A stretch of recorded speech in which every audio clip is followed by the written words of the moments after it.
అమ్మ కళ్ళు గప్పే పని చేసింది అనుకోండి, అమ్మ తల తిక్కల పని చేసి నానున్నప్పుడు ఒకరితో, నాన్న లేనప్పుడు ఇంకొకరితో మాట్లాడుతున్నప్పుడు ఇవి ఆడపిల్లలు పసిగడితే బొమ్మ ఆట తర్వాత పిల్ల ఆడతాదా ఆడదా?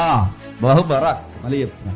అందుకే తెలుగులో సామెతలేడు చెప్పనా, తల్లి సేను వేస్తే మమ్మీ నేను గట్టును వేస్తాను అందదు, అది సేలోకి దిగుతా. సేలోకి దిగకూడదు, నువ్వు సేలోకి దిగేవేటంటే మరి నువ్వు దిగేందుకు అని అడుగుతా. నువ్వు దిగితే నేను దిగుతాను, నువ్వు చేస్తే నేను చేస్తాను, నువ్వు ఎగిరితే నేను ఎగురుతాను. నువ్వు ఎలా ఉంటే అందుకే మీరు చూడండి, తల్లి చాటునున్న బిడ్డలు ఆ తల్లి గయ్యాల గంప అయితే సేమ్ గంప.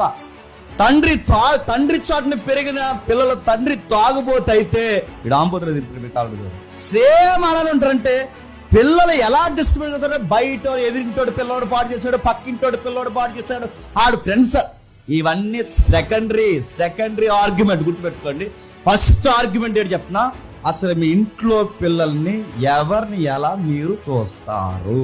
కలిసి వచ్చేవాడు ఒకలాగా, కలిసి రావాలని ఒకలాగా, ఇంట్లో ఉన్న ఒకలాగా, బయటికి వెళ్ళిన ఒకలా చూస్తే దీన్ని ఏమనాలి? ఉమ్మడి కుటుంబాలు కానీ నలుగురున్న కుటుంబాలు ఎలా పాడవుతాయి? ఈ తెరవలేని ఫేవరెటిజం కుటుంబాల్లో ఏడిస్తే పాడవుతాయి.